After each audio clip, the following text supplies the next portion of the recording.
धन्यवाद जी।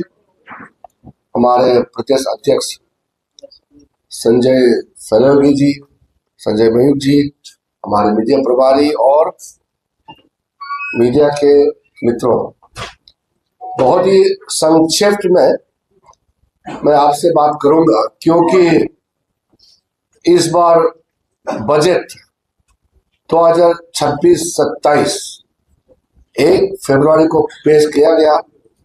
उसका विस्तार रूप से सब जगह चर्चा पहले से चल रही है, प्रकाशित किया गया है कई जगहों में और सोशल मीडिया में आपने उसके रिएक्शन में भी देखा है। तो लगभग सबको मोटा मोटा चीजें ज्ञान पहले से प्राप्त कर चुका है, तो मुझे अलग से विस्तृत जानकारी देने का आवश्यकता नहीं है। लेकिन मैं मूल बजट का कुछ विषय को लेकर के आपसे वार्ता करना चाहता हूं। बिहार प्रदेश अपने आप में बहुत ही महत्वपूर्ण प्रदेश है और हमारे पूर्वी भारत का एक तरीके से सबसे बड़ा प्रदेश है जनसंख्या की दृष्टि से भी। और पूर्वी भारत हम एक तरीके से कभी कभी पूर्वोदय, पूर्वांचल, पूर्वी भारत अलग अलग नाम से जानते हैं। मैं खुद पूर्वोत्तर भारत से आता हूं और हम पूर्वोत्तर भारत जाते हैं तो बिहार से ही होकर के जाते हैं। जब हमारे हवाई जहाज में चलना नहीं होता था तो बिहार धरती से ही होकर के जाते थे। तो बिहार का उत्थान, बिहार का भविष्य, बिहार का भविष्य जो है, हमारा भविष्य, नॉर्थ ईस्ट पूरा पूर्वी भारत का भविष्य बिहार पर टिका हुआ है।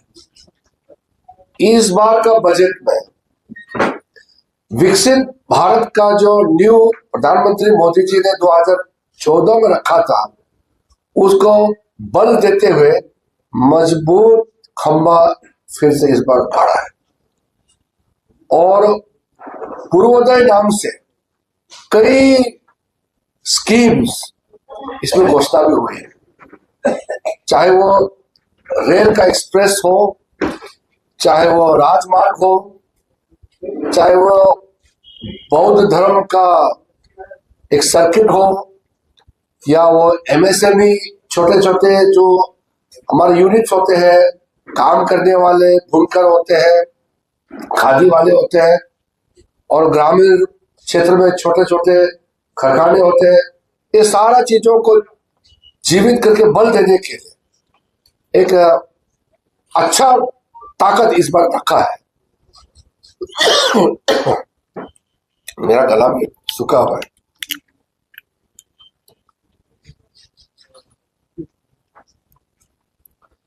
तो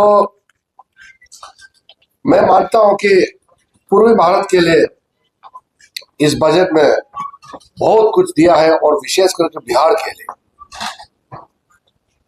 युवाओं के लिए, युवाओं का नौकरी के लिए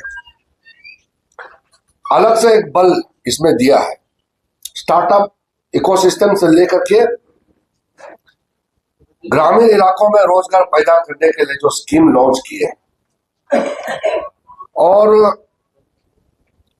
बिहार में पहले जो पिछले साल का बजट में जो घोषणाएं की है उसको बल देते हुए इस बार और तेजी से आगे ले जाने के लिए योगदान इस बजट से मिलेगा। देश में जितना जिले हैं, सब जिले में महिलाओं के लिए एक गर्ल्स हॉस्टल, ये बहुत बड़ा एक निर्णय है, सशक्तिकरण महिलाओं के लिए। तो युवाओं के लिए, महिलाओं के लिए जो इस बजट में आपको विस्तृत में मैं जानकारी इसलिए नहीं दे रहा हूं क्योंकि वो बहुत लंबा हो जाएगा। तो निर्मला सीतारामन जी का बजट में डिटेल से उसको आपको हम लोग कॉपी भी शायद दिया होगा पार्टी कॉपी से, आपको कॉपी मिल जाएगा।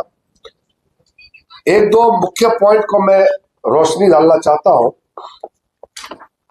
जो रिफॉर्म्स एक्सप्रेस है, मोदी जी का तीसरे कार्यकाल में रिफॉर्म्स का बहुत बड़ा काम शुरू किया है। इस रिफॉर्म्स का जो रिफॉर्म्स एक्सप्रेस जो हम लोग बोलता है, ये रिफॉर्म्स एक्सप्रेस बहुत तेजी से चल चुके हैं। ये रिफॉर्म्स एक्सप्रेस अभी रुकने वाला नहीं है। 2047 में विकसित भारत बनाने के लिए ये जो रिफॉर्म्स एक्सप्रेस चले हैं, ये पहले 2 कार्यकाल में जितना तेजी से आगे बढ़ा है, उससे कई अधिक गुना ताकत और तेज गति से ये रिफॉर्म्स एक्सप्रेस आगे चलने वाले हैं। मेन रिफॉर्म्स का मैं आपको पर्दा डालना चाहता हूं। जो छोटे छोटे काम करने में जो आपको लाइसेंस निकालना पड़ता है, फॉर्म भरना पड़ता है, गारंटी देना पड़ता है, जो गरीब आदमी ठोकर खा के इधर उधर घूमना पड़ता है छोटे छोटे व्यवस्था खड़ा करने के लिए, ये सारा जो बोटलनेक है, प्रावधान है, उसको हटाने का निर्णय किया गया है। एक high level regulatory reforms committee वो बनाया गया है, जिसमें जो ये सब जहां जहां दिक्कतें हैं, जहां जहां आम लोगों को ये जो परमिट निकालने में या कागज निकालने में या लोन लेने में जो दिक्कतें होते हैं, उसको आसान करने के लिए एक high level committee for regulatory reforms बनाया गया है, जिससे आम लोगों का जिंदगी में कोई दिक्कत ना आए, आराम से आप अपना कारोबार कर सके। इसलिए ये रिफॉर्म्स का तेज गति से आगे बढ़ने के लिए निर्णय किया गया है। उसके बाद मिडिल क्लास के लिए, जो हमारा मध्यम वर्ग के लोग हैं, मिडिल क्लास के लिए जो पिछली बजट में 12 लाख आमदनी तक टैक्स छूट, टैक्स फ्री किया गया था, उसको आगे बढ़ाते हुए इस बार विवाद से विश्वास, हम लोग जो टैक्स देते हैं, जो आमदनी प्राप्त करते हैं, मेहनत करके कमाते हैं, उन लोगों के लिए बहुत बड़ा सहूलियत देने का फैसला किया गया है। आपका TCS rate for education, medical purpose के लिए जो है रेमिटेंस पैसा वगैरह जो आप भेजते हैं, सारा वो इसको 5% से 2% इसका टैक्स रेट घटाया गया है। और जो पेशेंट्स है, हमारे जो बीमार वर्ग जो हो जाते हैं, उनके लिए, जैसे कैंसर जैसे खतरनाक बीमारी है, उनके लिए जो दवाई जरूरत है, उस दवाई में पूरा कटौती किया गया है, उसका इंपोर्ट ड्यूटी को कटौती किया गया है, ताकि हमारे दवाई बहुत सस्ता में प्राप्त कर सके। उसके अलावा हमारा स्किलिंग के लिए युवाओं का, इसको निकाल युवाओं का स्किलिंग के लिए, स्किलिंग मतलब जो आप सेल्फ एम्प्लॉयमेंट कर सकते हैं, अपना आप एंटरप्रेन्योरशिप करके अपना पेड़ों पर खड़ा कर सकते हैं। विकसित भारत के लिए आप जो भी आपका क्षमता के अनुसार आप काम कर सकते हैं, उसके लिए स्पेशल मैन पावर ट्रेनिंग देने के लिए विशेष सुविधा कॉर्पोरेट मित्रा का इस बार कॉन्सेप्ट लॉन्च किया गया है। स्पेशली ये छोटे शहरों में, 2 टायर 3 टायर, पटना नहीं, इससे छोटे छोटे शहरों में इसको लाभ मिलेगा। वहां जो गांव से और बड़े शहर के बीच में जो टायर 2 टायर 3 शहर होते हैं, वहां इसका लाभ मिलेगा।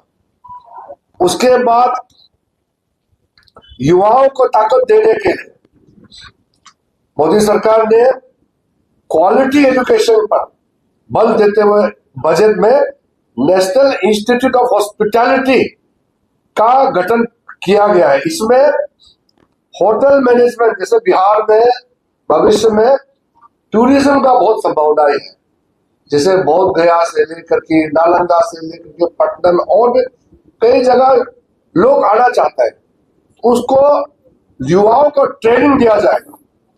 हॉस्पिटैलिटी इंडस्ट्री में हमारे जो टूरिस्ट है, जो बाहर से लोग आते हैं, पर्यटक है, उनको संभालने के लिए और अपना ताकत को बढ़ाने ये हॉस्पिटैलिटी इंस्टीट्यूट जो खोला जाएगा, उसमें national council for hotel management and catering technology के नाम से ये बड़ा इंडस्ट्री डेवलप होगा और बिहार जैसे राज्य में इसका सबसे बड़ा फायदा होगा।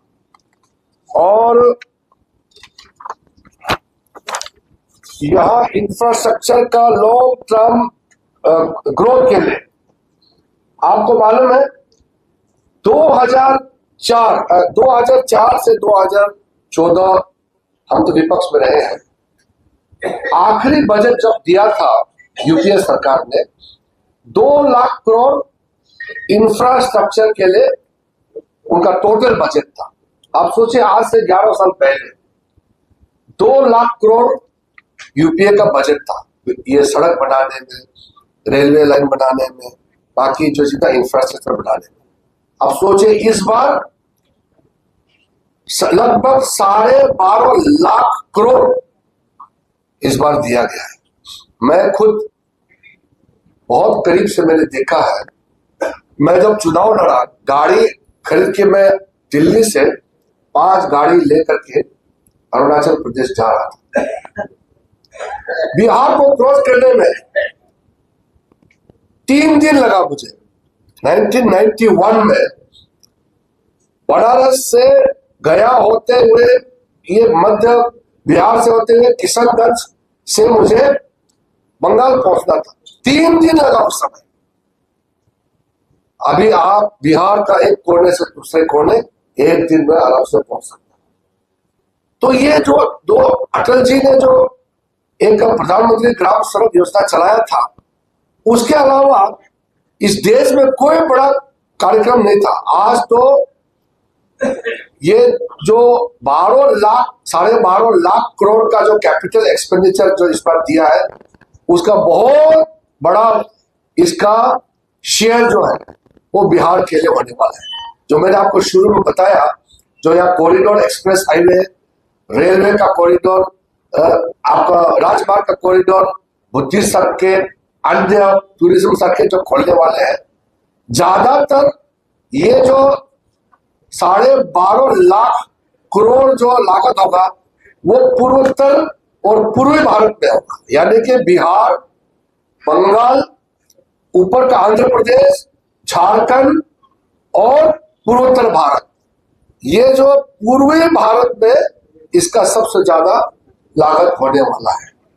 तो इसलिए आज मैं पटना में आपके बीच में आया है, तो हमारे लिए, पटना के वासियों के लिए और बिहार वासियों के लिए ये बहुत खुशखबरी है।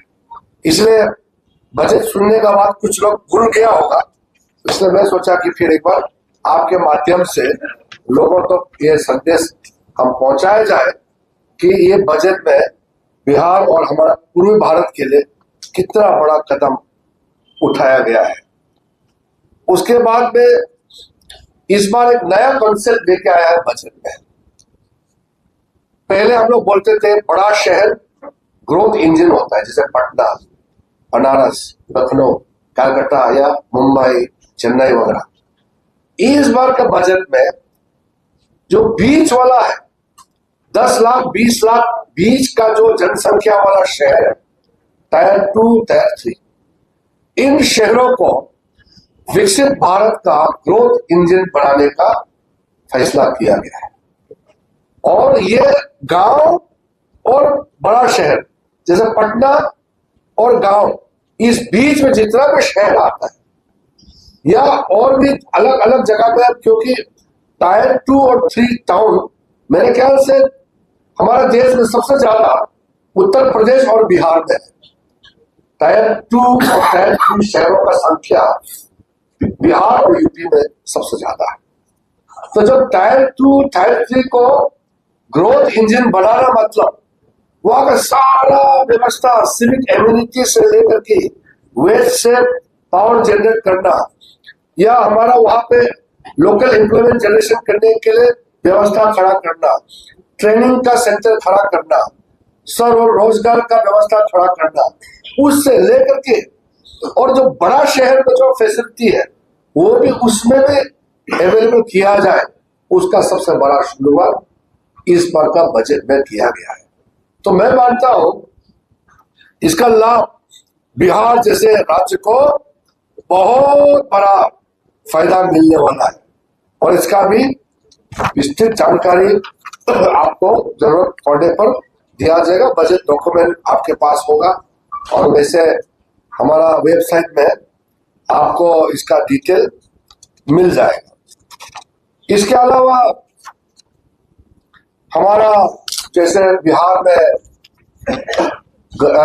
बरसात के दिनों में ये कोसी नदी और कई नदियां हैं जो बाढ़ पैदा करते हैं, उसके लिए भी आप सोचे इस बार का जो एडिशनल जो फ्लड कंट्रोल का स्कीम है सिर्फ बिहार को मिला है।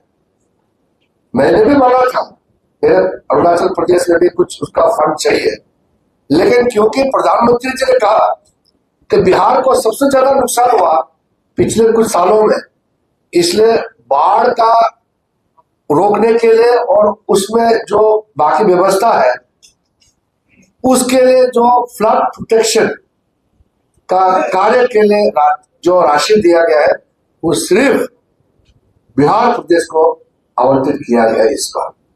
तो मैंने वित्त मंत्री जी को भी मैंने कहा है कि बिहार को देने के बाद थोड़ा अगर बचता है तो हमको भी थोड़ा दे दीजिए, लेकिन बिहार को पहले दिया है, तो ये बिहार वासियों के लिए कितना खुशखबरी बात है। इसके अलावा मेरे पास बहुत पॉइंट टू पॉइंट है, लेकिन मैंने जैसे शुरू में कहा मैंने मार्क तो किया था पूरा आपको बताऊं, लेकिन एक एक गिनती करने में क्योंकि बजट 84 मिनट का बजट था तो मैंने सोचा कि संक्षेप में कुछ पॉइंट और विशेष करके हमारा पूर्वी भारत के लिए जो जरूरत है उसको बताऊं, फिर आपसे एक दो सवाल है वो मैं सुनूंगा क्योंकि आप जवाब चाहेंगे, इसलिए मैंने सोचा कि संक्षेप में बोलूंगा। अगर आपको और किसी विषय में जानकारी चाहिए, स्पष्टीकरण चाहिए तो आप पूछ सकते हैं। सर एक सवाल है, पीएम अपना स्पीच नहीं पढ़ पाए सदन में और लोकसभा स्पीकर ने भी कहा कि उसमें कुछ घटना हो सकती थी, इस तरह की आशंका करते हैं। वो मैं जवाब दूंगा, लेकिन बजट पूरा कर लो नहीं तो वो डाइवर्ट हो जाएगा। बजट के बाद मैं और बातों का भी एक दो टाइम दे सवाल है जो सबसे वर्तमान में चलने वाली वंदे भारत बिहार को मिलने की सबसे पहले वो असम और उधर चली गई, ऐसा क्यों? असम मतलब असम पहुंचने के लिए बिहार होके ही जाना है। और मेरा अनुरोध आपसे पूरा ये है कि क्या कारण क्या रहा कि घोषणा बिहार से हुई और दिल्ली कहीं नहीं? ऐसे थे, देखिए मैं आपको एक बात, आप क्योंकि ये रेल से जुड़ा हुआ बात पूछा है, एक जमाना हुआ करता था, हम तो 25 साल से पार्लियामेंट में हैं, एक रेल बजट होता था और एक आम बजट होता था, और रेल बजट में घोषणाएं ही होते थे सिर्फ। अभी रेल बजट में घोषणा नहीं होते, अब आम बजट में ही सारा जो जरूरत चीज है वो दे देते हैं। अगर आप जो पर्टिकुलर स्कीम कह रहे हैं अगर उसके लिए ट्रैक नहीं बना या बन रहा है तो ट्रेन नहीं दौड़ेगा। उसके लिए यहाँ जो इलेक्ट्रिफिकेशन जितना करना है और नीचे जो पटरी लगाना है सारा चीज व्यवस्था करने के बाद कोई कमी नहीं रहेगा। मैं आपको एक में वरिष्ठ मंत्री होने के नाते इतने सालों से मैं भारतीय जनता पार्टी का कार्यकर्ता भी हूँ, मैं झूठ नहीं बोलता, और पहले दिन से मोदी जी के साथ मंत्री के रूप में मैं आपको कहना चाहता हूँ बिहार राज्य के जो जरूरत चीज यहाँ जैसे व्यवस्था है, जब भी जरूरत है बिहार का जरूरत के अनुसार कोई भी चीज कमी नहीं रखा है और आगे भी कमी नहीं होगा। इतना प्रधानमंत्री जी का भरोसा करना है। सर विपक्ष की तरफ से कहा जा रहा है कि बिहार को विशेष पैकेज कब मिलेगा? पैकेज तो तब होता है, नहीं आपका सवाल महत्वपूर्ण है। पैकेज तब होता है जब कुछ भी नहीं मिलता है तो थोड़ा सा पैकेज देता है। यहाँ पूरा राज्य को जो जो चीज चाहिए, रास्ता चाहिए, मैंने जैसे कहा ना, क्या हालत था बिहार। आज तो आप हाईवे पे आपको घूमते होंगे, अब यहाँ से मधुबनी जाइए, यहाँ से आप गया जाइए, पटना से आप कहीं भी चले जाइए हाईवे में, तो जो जरूरत चीज है ये तो मिल रहा है। अब हम रोजगार की ओर जा रहे हैं। बेसिक इंफ्रास्ट्रक्चर बिहार को लगभग मिल चुका है और मिल भी रहा है। अब आम लोगों को ताकत देने के लिए, उसका रोजगार के लिए, उसके जीवन में ताकत आने के लिए, खुद अपने पैरों पर खड़ा होने के लिए, जो मैंने कहा ना, हॉस्पिटैलिटी का इंडस्ट्री में ट्रेनिंग के लिए, स्किलिंग के लिए, कॉर्पोरेट आपका क्षेत्र में काम करने के लिए जो मैंने जिक्र किया, ये सब उसी दिशा में है कि आपका शहर के लिए रास्ता मिल गया, ट्रेन मिला, हवाई जहाज के लिए हवाई अड्डा मिला। अब आम लोगों का पॉकेट में पैसा आए, हमारे मातृशक्ति महिलाओं के जेब में, महिलाओं के पर्स में आ जाए अच्छी तरह से, बच्चों को ध्यान रखने के लिए उस दिशा में काम कर रहे हैं। इस बजट में आम लोगों का जिंदगी सुधारने के लिए भी और बड़ा बड़ा प्रोजेक्ट के लिए भी दोनों का ध्यान रखा गया है। इकोनॉमिक सर्वे में फ्रीबीज के कारण इकोनॉमिक सर्वे को प्रभाव पड़ने की बात कही। हम फ्रीबीज को, मैं आपको स्पष्ट रूप से मैं कहना चाहता हूँ, हमारा कंसेप्ट फ्रीबीज वो कांग्रेस और वो केजरीवाल वाला नहीं है। हम जहां जो जरूरत है उसको वो चीज उपलब्ध कराना। कोविड के समय में जब लोग कोई चारा नहीं था, जिंदगी एक तरीके से ठप हो गई, गरीब लोग भूखा ना सोए, इसलिए प्रधानमंत्री गरीब अन्न योजना लॉन्च करके 5 केजी चावल खाने पीने की व्यवस्था करके पहुंचाने का कार्य किया, क्योंकि कोई रास्ता नहीं था।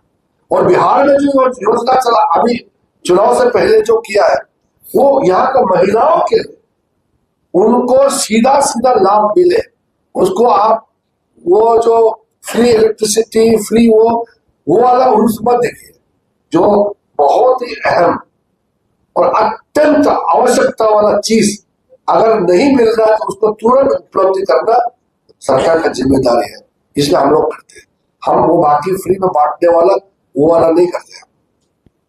सर आप कह रहे हैं कि रोजगार के लिए बात हो रही है, हमारे दिनों में वो सब जिंदा करने के लिए मैंने बोला ना, मैं गिन की इसलिए नहीं बताया, सारे छोटे छोटे फैक्ट्री से लेकर के स्वरोजगार का जो व्यवस्था है, ये सारा जीवित करने के लिए जो अनाउंस किया ना, जो इस बजट में जो अनाउंस किया, उससे पुनर्जीवित हो जाएगा। और बिहार जैसे राज्य में जनसंख्या बहुत ज्यादा है बिहार में, तो इसका भरपूर लाभ बिहार को मिलेगा। धन्यवाद। हो गया आपका, हो गया भाई। सीएम अपना सदन में स्पीच नहीं दे पाए, कहा गया कि कुछ घटना हो सकती है। ऐसा देखिए, पहले भी सदन में गर्मागर्म बहस हुए हैं और लोकतंत्र में लोकसभा, राज्यसभा, विधानसभा में गर्मागर्म बहस होते हैं, ये अपेक्षित है, ये कोई नई बात नहीं है। लेकिन सदन को ठप करना, व्यवधान करना, ये चिंता का विषय है। हमारे पास संख्या है, हम सरकार में है, हमारे पास ताकत है, हम चाहे तो जबरदस्ती मार्शल लगा करके हम चला सकते हैं, लेकिन हम पहले कोशिश ये करते हैं कि ज्यादा से ज्यादा विपक्ष को समझाए और उनको हम नेगोशिएशन टेबल पर लेके आए, ताकि चर्चा हो जाए, बहस हो जाए और कोई भी चीज समाधान बातचीत से हो जाए, ये हम कोशिश करते हैं। मजबूरन जब वो बिल्कुल नहीं मानते तो देश को सेवा तो करना है, सरकार को चलाना है, तो हम फिर जबरदस्ती ध्वनि मत से भी हम पालन करते हैं। प्रधानमंत्री नहीं बोलने का जहां तक सवाल है, प्रधानमंत्री ने राज्यसभा में विस्तार से अपना मत रखा है। लोकसभा में अध्यक्ष जी के चैम्बर में आकर के कांग्रेस के लगभग 40-50 सांसद आए, मैं भी वहां पहुंचा। मैं और अध्यक्ष जी को उन्होंने अलग शराब बातें बोला, हमने कहा कि हम जवाब नहीं देंगे क्योंकि हम सरकार में है, हमारा जिम्मेदारी हम समझते हैं। लेकिन कुछ ऐसे बातें उन्होंने कहा और बाद में कई जगह ये बात कहा, तो अध्यक्ष जी ने ये समझा कि पहले हम मौका देते हैं, अभी तुरंत अगर प्रधानमंत्री, देश का प्रधानमंत्री आते हैं, पद का गरिमा होते हैं। हम नहीं चाहते कि प्रधानमंत्री का पद को, उस पद का गरिमा को किसी तरह से कोई चोट ना पहुंचे। इसलिए लोकसभा अध्यक्ष का एक सुझाव था कि अब राज्यसभा में ही जवाब दे दीजिए, लोकसभा में ध्वनि मत से पारित कीजिए। ये है कारण, हम कोई डरते नहीं है, हम डरने वाला लोग नहीं है, हम लड़ाई झगड़ा नहीं चाहते हैं और हम ताकत ऐसे नहीं दिखाना चाहते हैं। हमारा ताकत हमारी सोच और हमारे बात से होता है, हम हाथ से ताकत नहीं दिखाना चाहते।